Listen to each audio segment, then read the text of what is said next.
Comenzamos en este tema con Claudia Saavedra, presidenta de la Sociedad de Microbiología Académica de la Universidad Andrés Bello. Claudia, ¿cómo está? Muy buenas tardes. Hola Claudia, bienvenida. Gracias por venir, Claudia, hola. Primero que todo, Claudia, a ver, hagamos un poquito de un resumen de las características de este COVID-19 para refrescar la cabeza de quienes todavía a lo mejor no tienen muy claro. ¿Por qué es tan complicado el manejo de esta infección?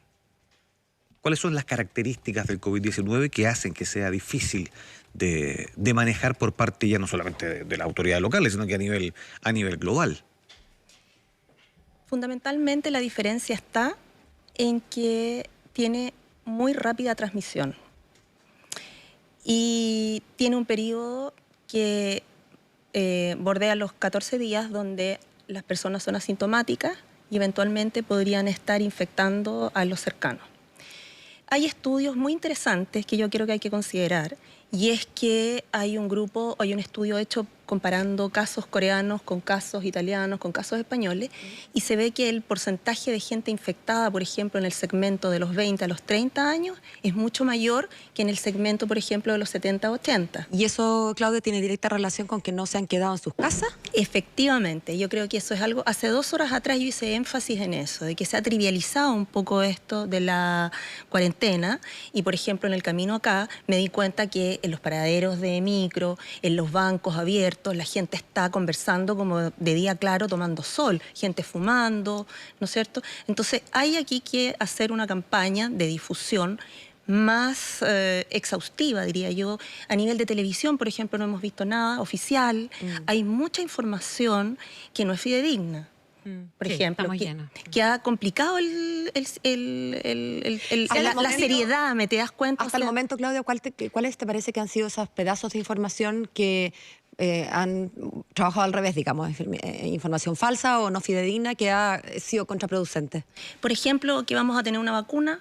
Tener una vacuna requiere un protocolo biológico, requiere un tiempo, nunca antes de un año y medio. Incluso ayer salió un artículo fantástico en Estados Unidos, precisamente dirigido a su presidente, donde si bien él está, como quien dice, fomentando a las compañías farmacéuticas que saquen luego la vacuna, los científicos le responden que aquí hay una respuesta que responde a un protocolo, a un método científico. Que no genere expectativas. Y sin embargo, que no se generen falsas expectativas. Y aquí en Chile igual, o sea, tenemos gente que trabaja en vacunas, sabemos que hay gente seria haciéndolo, pero efectivamente no podemos tener una vacuna de aquí al corto plazo. Claudia, parte importante de lo que tú estás diciendo se traduce, déjame ver si estoy traduciéndolo bien, digamos, en algo que conversábamos harto antes. Se está generando la falsa idea de que esta enfermedad afecta fundamentalmente a los adultos mayores. Como si eso significara que los jóvenes no se infectan. Yo tengo algunos chats de amigos que están medio desesperados diciendo... Los cabros están saliendo a la calle, los universitarios que tienen clases suspendidas están saliendo, están, o llamando a marcha, vacaciones, o están llamando a marcha. Es que precisamente era lo que te decía yo. No, perdona, y un segundo más, porque además estos son todavía no confirmados, pero se dice que los casos graves que tenemos hoy día registrados en Chile, entre esos casos graves habría por lo menos un veinteañero. O sea, no estamos hablando de que los casos graves... Yo tengo la confirmación de que hay una persona de 29 años que está muy grave. Bueno, imagínate, o sea, tenemos un caso... Pero mira, yo creo que mientras no se ha confirmado que la edad y la gravedad, y eso es súper importante también considerarlo acá, la gravedad se asocia a una patología de base, se asocia a una enfermedad previa. ¿Te fijas? Y es muy probable que en ese caso exista, pero se está instalando la idea de que esto no afecta mayormente a los jóvenes y el mensaje a reforzar es la necesidad de que los jóvenes entiendan que ellos son focos de contagio. Ese es el mensaje. Mira, yo quiero usar una frase que es muy coloquial, pero que nos representa un poco. Hemos tenido una aproximación a esta cuarentena y a esta infección, a esta pandemia, digamos, jurel tipo salmón. Por un lado vamos al supermercado y lo queremos llevar todo, ¿cierto? Vemos a la gente que lleva muchas cosas, muchos desinfectantes, sin información certera, que aquí lo que necesitamos es agua y jabón, ¿cierto? Y por el otro lado, nuestros hijos, porque perdona que te lo diga, ¿no es cierto?, ese segmento de adolescentes, de gente universitaria, tiene familia, tiene padres, tiene abuelos, tiene tíos, ¿verdad? Convive con adultos mayores. El domingo estuvo de visita, la típica visita chilena familiar, ¿cierto? Nos juntamos todos con los abuelitos. ¿Te das cuenta? ¿Cuántos de nosotros ayer respetamos no ir a ver a nuestros abuelos? ¿Cuántos de nosotros respetamos no ir al hogar de ancianos, por ejemplo? En el hogar de ancianos que la gente va a ver a su familiar, no lo quiere dejar. Este es el momento de parar, de no visitarlo. Por supuesto, sin duda. Quiero seguir, Claudia, hablando de estos mitos. Me parece fundamental a esta altura hacer campañas, como decías tú, y a falta de, si no lo hace el gobierno, bueno, tendremos que hacerlo en los privados en la medida que nos alcancen nuestros micrófonos. Mira, perdón que te interrumpa, acabo de hacer algo que es súper importante. Me picaba la nariz, me la iba a rascar y me detuve. Y te contuviste. Y me contuve. ¿Por qué me contuve? Porque me ha costado un montón. Me ha costado un montón subirme al metro y no tomarme la cara. Yo me quiero sacar el pelo, me quiero acomodar los anteojos, me quiero tocar la nariz, me pica la nariz. Y yo creo que es súper importante tratar de hacer un ejercicio serio de no hacerlo. Tratar de hacer un ejercicio serio de cuando llegamos a un lugar. Por ejemplo, yo toqué la mesa y tuve la impresión de que quería ir a buscar ando con un spray de alcohol. Entonces quería echarle alcohol por si alguien sentado aquí antes lo había tocado y después voy a ir y voy a ponerme el alcohol gel. Que cuando llegué aquí había en la puerta. Sí, lo dejamos en la puerta. Exactamente. Y en la puerta del estudio también. Y en la puerta del estudio también. Entonces... Confirmar desmitificar otro mito, digamos, que esto de que consumir algo caliente o tomarse un vaso de vodka o alguna cosa así ayuda a matar el bicho. O sea, ¿realmente te das cuenta de lo que me estás diciendo? Claro. Bajo todo juicio de una persona razonable, si tomarte un té caliente puede hacer algo, ¿crees tú que en China, Corea, Italia, España, Inglaterra... Claudia, yo te encuentro toda la razón y es como decir, esto lo habrá pensado un hijo de uno de menos de 4 años, porque después la gente tendrá el criterio más formado. Y sin embargo, yo te puedo confirmar que a mí en lo personal me han llegado en chat que comparto con gente con estudios universitarios, que te mandan una cuestión que dice que el bicho muere, así que un tecito caliente... Yo digo un tecito caliente, si el bicho muere a 26 grados, en mi cuerpo hay 37. O sea, está claro que hay ciertas cosas que tenemos que aún quedan dudas. Por ejemplo, a nosotros nos contactó la Asociación Municipal, la Asociación de Municipalidades de Chile, ¿cierto? Sí. Ellos tuvieron ayer un papel clave en la suspensión de las clases, ¿verdad? Fueron convocados y la verdad es que los escucharon y se lo agradecemos un montón. Pero... ellos nos contactan y nos plantean la inquietud. Ahora, yo no me puedo estar contradiciendo. Yo en la mañana, hace 2 horas atrás, recibí otra entrevista y la verdad es que tenía una visión muy positiva respecto a la oportunidad que teníamos como chilenos de mirar en tiempo real lo que está ocurriendo. Porque es primera vez en Europa. Es que me refiero a que por primera vez nosotros podemos ver el futuro. Claro. Lo estamos viendo. Claro. Ellos estuvieron como nosotros. Pero espera, no queremos estabas optimista, pero parece que después de escuchar al presidente se te quitó. Absolutamente. ¿Por qué? O sea, ¿se duplicaron los casos en un día? Sí, más que duplicaron. ¿Eso quiere decir que hay más? Son los por ejemplo, verdaderos. nosotros estamos en contacto con el Ministerio de Ciencia y Tecnología solicitándole aunar esfuerzos y juntar a todos los actores que podrían ayudar y contribuir a colaborar con la pandemia. Dígase ICP, MinSal, SAC y sociedades científicas, Claudia. porque aquí hay, perdón, yo estoy aquí también, ustedes saben que no soy un invitado recurrente en los medios y lo que quiero ser muy clara es que estoy en representación de los virólogas y virólogos de Chile.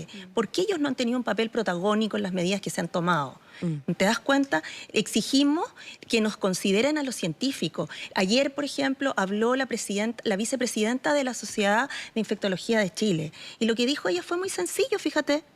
Esto es muy simple, quedémonos en la casa por nosotros y los demás. Y sin embargo, cuando habló el panel de expertos que asesora al presidente, la recomendación que ellos hicieron, a pesar de que luego vimos el detalle por escrito, no era una recomendación unánime, pero la recomendación que hicieron al presidente es que no se acabaran las clases. Después tú destacas el rol que tuvieron los alcaldes, que a mi modo de ver, más que hacer ver al presidente, lo pusieron en una situación obligada, en buena hora. En concreto, como viróloga que eres, Claudia, tú eres científica. Perdón, aclaremos, aquí me sepultan todo, yo no me quiero poner etiquetas que no me corresponden. Soy presidenta de la Sociedad de Microbiología, cualquier microbiólogo que haya sido formado en el área de la microbiología, ¿no es cierto?, la biología molecular. No soy una viróloga experta, no me dedico al trabajo directo con virus, pero sin embargo puedo entender, ¿no es cierto?, muy rápidamente, y tenemos un panel, nosotros como Sociedad de Microbiología, un panel de virólogos que nos asesoran de las distintas universidades chilenas, y como del tal, sur, del norte, y en esa del calidad, centro. Claudia, ¿qué debería haber hecho el presidente? Ya no obligamos el viernes, porque ya no lo hizo. ¿Qué debería hacerse hoy, además de los anuncios que realizó hace una hora, poquito menos de una hora? Bueno, yo creo que ahora está encaminado realmente y tal vez con todas estas recomendaciones, pero yo creo que hay que insistir en lo que nosotros le enviamos al ministro de Ciencia y a la subsecretaria, es que, de Ciencia y Tecnología me refiero, en el sentido de que nosotros estamos dispuestos a colaborar, de que nosotros consideramos que tenemos laboratorios que, si bien no están certificados por el ISP, podrían perfectamente utilizados para el diagnóstico de las muestras. Además de colaborar activamente, ¿verdad?, en lo que está haciendo el gobierno, yo creo que ustedes también pueden colaborar en las cosas que dicen y en cómo van despejando y aclarando estos mitos, que algunos son ridículos, pero hay otras cosas que se pueden instalar y que son delicadas. El hecho de que estemos tomando medidas hoy día va a implicar, ¿verdad? O sea, no va a implicar un aplanamiento de la curva en un buen rato. Entonces, es importante transmitir ese mensaje por parte de gente como ustedes para que la gente no crea que de aquí a mañana, o a pasado mañana, o a una semana, deberíamos empezar a tener una contención de casos, porque eso es irreal. Por lo que estamos haciendo hoy día, recién, si es que funciona, con suerte, en algunas semanas más. No, pero ¿cómo que si es que funciona? ¿Y cómo que no sabemos? Tú estás haciendo un juicio al futuro. No estoy haciendo un juicio, te estoy planteando, porque uno ya escucha que hay gente que dice, no, es que si con estas medidas la cuestión no funciona, significa que es un fracaso. No podemos decir que esto no funciona si no dejamos pasar un rato largo, porque esto no va a ser automático. No podemos decir que esto no funciona si no tomamos las medidas en serio. Eso es lo que tenemos que decir. Aquí está, mira, pero además va a pasar que no vamos a ver una disminución de casos o un aplanamiento de la curva en un buen rato y vamos a tener que ser persistentes en estas y en otras medidas para conseguirlo. Mira, yo creo que estamos a tiempo. Yo creo que hay que insistir en que no podemos tener tampoco un mensaje negativo. Yo creo que hay que insistir.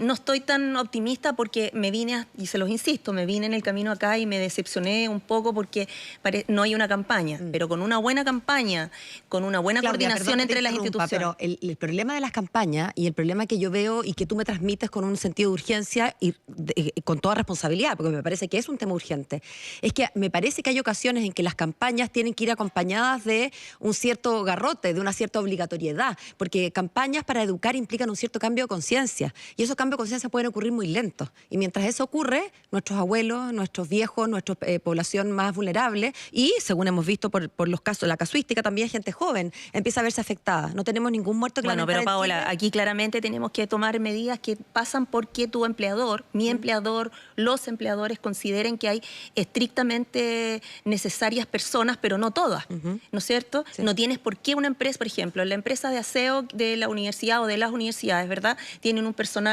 que está rotando, que cambia de turno. A lo mejor bastará con un turno si no estamos yendo todos a trabajar a la universidad y las clases son online, ¿te das cuenta? Las universidades lo han hecho bien, los colegios lo han hecho bien, han descongestionado el transporte. Aquí hay otro punto también donde se puede atacar. El transporte, las longitudes largas, por ejemplo, voy a poner un tramo de 3 kilómetros, lo puedes caminar, lo puedes tomar una bicicleta, ¿cierto? No necesariamente tienes que tomar el autobús que recorre un trayecto largo para llegar del oriente al poniente o al sur de la ciudad. Hay estrategia y yo creo que eso se puede hacer con una buena campaña. La gente aún creo yo que no tiene dudas y yo creo que esas dudas tienen que ser resueltas y coordinadamente generar información que todos los medios participen. Yo creo que es interesante eso porque además todas esas dudas van generando una suerte de saturación de las plataformas que están destinadas, por ejemplo, a confirmar los casos de COVID-19. Los consultorios. Se suma ahora el tema de la vacunación contra la influenza, que llegaron todos a vacunarse el día 1, cuando en realidad hay hasta fines de abril para poder vacunarse. Entonces, toda esa información en las campañas y todo, bien vale la pena. ¿Cuándo ir a hacerse el examen del COVID-19, por ejemplo? Hay mucha gente que dice, no, me lo voy a hacer ahora. ¿Tiene síntomas? Y a veces no se los quieren hacer. Por eso no, pero por ejemplo, no me lo voy a hacer ahora. Pero si no tiene síntomas. Ni estuvo con alguien, por ejemplo. Entonces... O sea, es bien clara la campaña que hay, por ejemplo, en los hospitales. Si usted tiene fiebre, si usted tiene molestia en la garganta, ¿cierto? Tiene síntomas de malestar de todo el cuerpo. O sea, hay un protocolo, ¿te fijas? La gente, leí uno por ahí en Twitter a alguien que decía, hoy mi hija le dio fiebre y entonces fui inmediatamente a tal lugar y no me quisieron atender y me mandaron a la casa y que llamara al MinSal. No puede el MinSal o no puede un solo servicio público, ¿no es cierto?, contestar los miles de llamados, porque si bien tiene tienen gente dispuesta, probablemente saturan el sistema por los casos realmente importantes, ¿te das cuenta? Entonces, hay que considerar los que vinieron de viaje. No es rápido. Hay, por ejemplo... No es barato, rápido el test, el kit. ¿No sería mejor bueno, el ideal es que ocupando el hecho de que ya se ha declarado la pandemia, probablemente tenemos más recursos que podrían ser destinados a hacer ensayos gratuitos, a mayor cantidad de ensayo, gente hacer pruebas. Hacer pruebas, ¿cierto? A los casos que podrían ser más riesgosos. Pero creo que... Ahora, el problema es la gente que no presenta síntomas mayores, ¿verdad? Porque tú dices, si tiene fiebre, le duele, pero hay gente a la que eventualmente no le va a doler nada ni le va a dar fiebre. Entonces tenemos que respetar la cuarentena. Exacto. Yo creo que tenemos que insistir porque la distancia social, por ejemplo, 1 metro, ¿estamos tú y yo sentadas a 1 metro?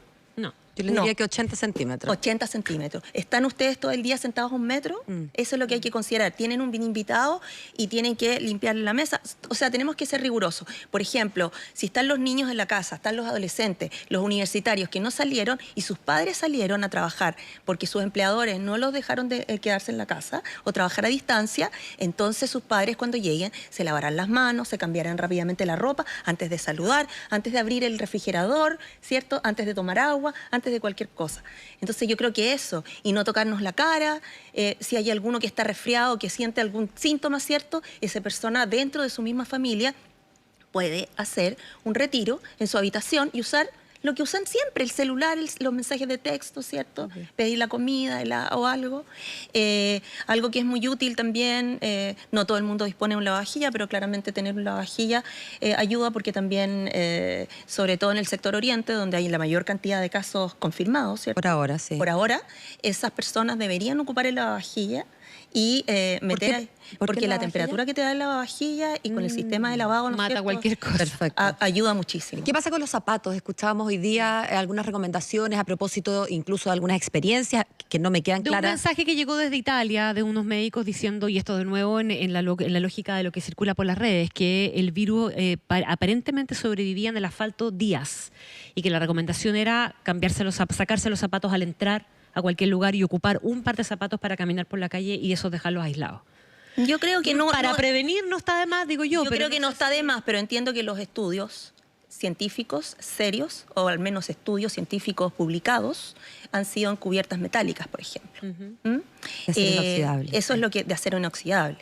Y esos estudios probablemente se hicieron muy adecuadamente y con tiempo, porque en las clínicas, ¿verdad?, los sistemas de salud, uno tiene cubierta de acero inoxidable. Claro. Entonces, en ese sentido no está de más, pero yo creo que lo más importante es el lavado de manos y el contacto, la distancia social. Mira, yo creo que hay un ejemplo muy antiguo que es, hay varios, pero a mí me gustó mucho del 1918, la fiebre española. Uno ve que hay 2 estados de Estados Unidos que tienen el brote. Uno es en Filadelfia y otro en San Luis. Y en Filadelfia no se consideró, no se lo tomaron en serio, y uno ve que realmente la cantidad de infectados en corto tiempo es impresionante. La curva muy pronunciada. Muy pronunciada. Y cuando uno ve en San Luis, que se tomaron con tiempo las medidas, que la gente se lo tomó en serio, uno ve que realmente el número de infectados baja. No importa, o sea, no es que no importe, nos vamos a infectar todos, o el número de infectados va a ser muy alto, probablemente. Pero lo importante es que eso sea prolongado en el tiempo. Claro. No queremos saturar las clínicas, no queremos saturar los hospitales.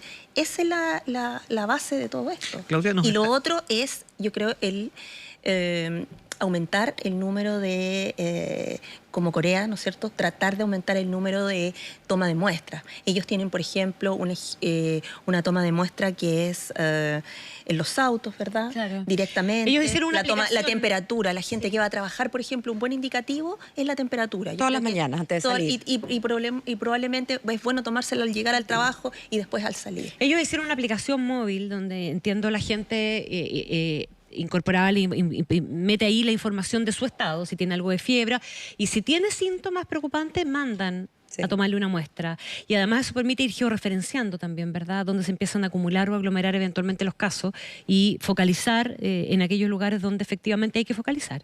Esa es parte de la... Yo no sé si tenemos los recursos para pensar en una cosa así eventualmente. Bueno, no sé si tenemos los recursos para hacer eso. Yo creo que no corresponde a mi campo de expertise, pero sí te puedo decir que antes del seguimiento exhaustivo a través de esta, porque tienen un sistema de Big Data, ¿no es cierto?, que centraliza toda la información, incluso va a través de los celulares, entonces tú tienes una luz roja o verde y eso te indica si ya estás bien o no estás.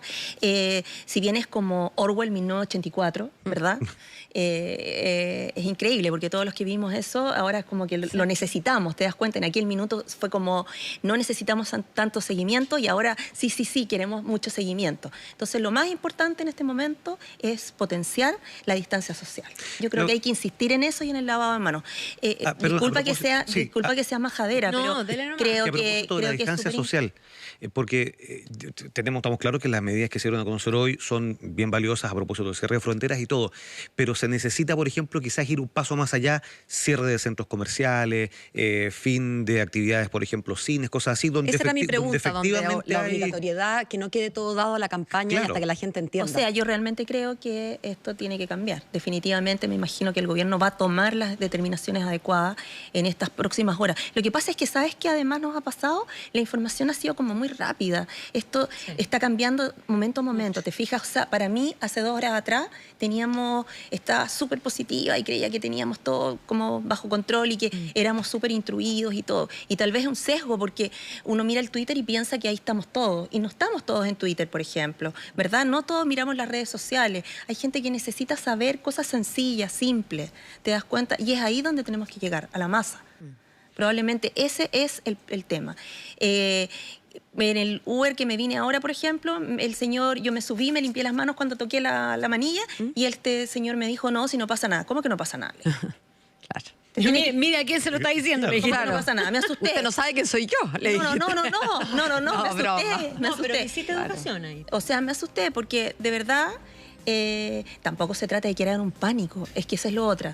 Y es un pánico que estamos, porque alguien te dice, no, estamos con pánico, pero también estoy, en este momento estoy en una contradicción vital, digamos, por decirlo así, porque por un lado vamos al supermercado, insisto, y por el otro, ¿verdad?, estamos con pánico. Pero si estamos con pánico, ¿por qué nuestros niños estaban ahora en las plazas? O en el carrete, ¿Por qué los niños estaban el sábado en una fiesta? Y además que tampoco hay que tenerle miedo al miedo. Yo entiendo, el pánico puede ser contraproducente porque no ayuda. Eso, el pánico más bien se parece a la histeria. Pero el miedo es una defensa buena, natural de nuestra psique para poner atención a aquellas cosas peligrosas. Entonces yo creo que el miedo, en el buen sentido, es un factor protector que nos puede movilizar a la acción. El que ande por la vida tan relajado, no, yo no le tengo miedo, así que a mí no me entran balas. Eso no es una medida de protectora para quien anda así, ¿no? Claro. No, efectivamente. Por eso te digo que creo que hay que vencer eso y apuntarle a un segmento. Yo creo que en este caso, hagámosle caso a los datos. Hagámosle caso a los científicos, colaboremos entre todos, porque a nivel mundial lo que ha sucedido, que es súper importante, yo creo, por primera vez, ha habido como una colaboración desde las distintas áreas del conocimiento. ¿Te das cuenta? Los sociólogos, los psicólogos aquí pueden apuntar, ¿cierto? La gente que trabaja, el colegio médico, el SONCHIF, la Asociación de Infectología, que son los que manejan este análisis del número de infectados y el futuro, pueden interpretar los datos que se han generado, ¿no es cierto?, en este tiempo real, insisto, que es muy importante. Tenemos que aprovechar esa información, ahora ser inteligentes, racionales, ¿verdad? Ocupar a todos los actores que podrían estar involucrados y contribuir a detener esta pandemia en Chile. Aún yo creo que podemos hacerlo. Doctora Claudia Saavedra, presidenta de la Sociedad de Microbiología de Chile, académica de la Universidad Andrés Bello, muchísimas gracias por estar hoy con nosotros. Muchas gracias por la invitación. Buenas tardes, muchas gracias. gracias. 12 horas con 34 minutos.